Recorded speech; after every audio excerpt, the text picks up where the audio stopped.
We are all now guinea pigs for electromagnetic radiation. Corporations and government are now developing and perfecting a global smart grid in which each of us will be monitored and each of our slightest actions will be recorded and transmitted by billions of digital devices placed all around us in our homes and our communities. Some of those devices are placed by us. All of them are paid for by us. But the data they collect is for someone else. We will never see our data. We will just see what corporations and government want to do to us with that data. That data is used to generate more taxes, sell more goods and services, and to arrest and penalize people whose data makes them look like they are not behaving the way government wants them to behave. This smart grid would be impossible or far more difficult if it were done over wires and fiber optic networks. The cheapest way to transmit this data is by wireless transmissions.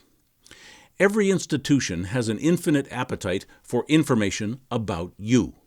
If government and corporations knew everything about every cell in your body every minute of the day, they would still want higher resolution data. They would want to know about your molecular chemistry and your emotional fluctuations. Your anxiety could be an indicator of your guilt, and they now have ways to measure anxiety from a video or audio recording. And they now can process and analyze all that data without human assistance. It is now to the point where no one has to search for information about you. Institutional computers will now bring you to the attention of authorities and marketers when you represent an opportunity for them. The only bottleneck is how to get all the data being collected on you over to them. Wireless technologies allow them to leapfrog the task of laying billions of miles of wires and cable, and this brings the smart grid surveillance network online at a highly accelerated rate. What this means to the guinea pigs, you and I, is that every slice of available transmission spectrum will be crammed with traffic about you for the collective, the corporations and public agencies who want to sell, tax, and arrest you for fun and profit. Cramming all those frequencies with traffic will cause some major catastrophes to public health and privacy. This smart grid program has taken the obsessive-compulsive approach.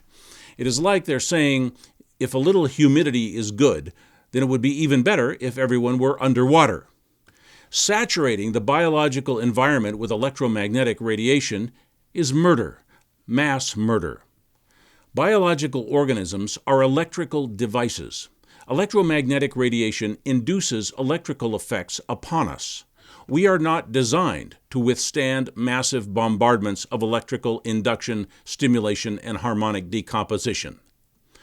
Just as an opera singer can induce frequencies to shatter a wine glass, your cell phone, Wi-Fi computer, and smart meter induces shattering harmonics upon your body's cellular and molecular structures, your DNA.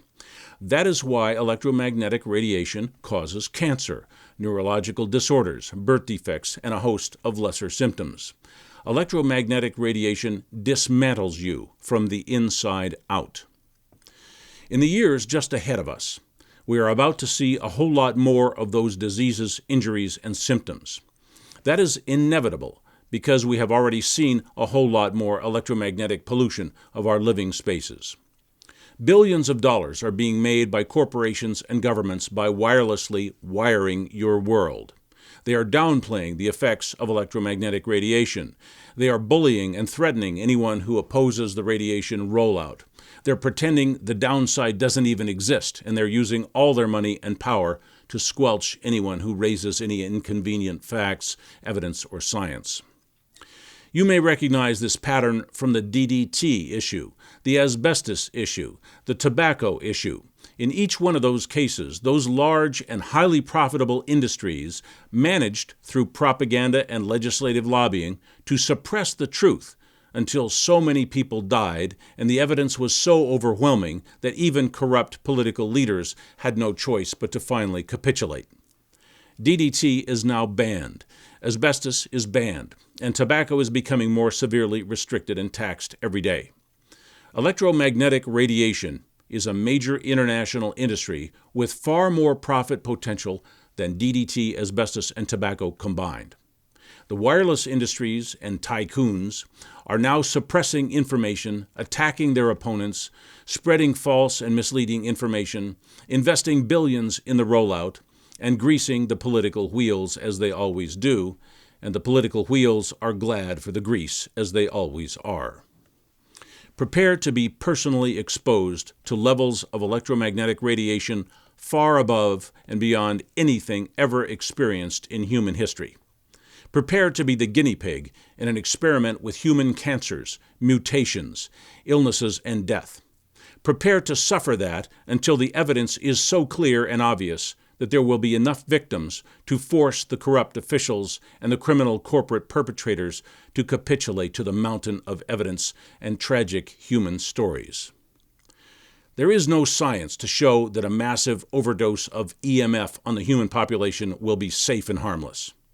All information and common sense indicates just the opposite. But this time it will be different than DDT, asbestos, and tobacco. The powers that be will never give up their wireless data collection network. They may offer to shield your digital devices. They may pay the settlements on your lawsuits. They may cry out to Congress about how vital the smart grid is for their businesses, for their security, for their profits and power, but they will not give up wireless technology without a major fight. Will you fight them? Because there are only two choices: fight or be radiated. Fight or accept birth defects, cancer, brain disease, and countless other unforeseen tragic consequences. Obviously, electromagnetic radiation must one day go the way of DDT, asbestos, and tobacco. The question is simply, at what point do we all realize that we must fight?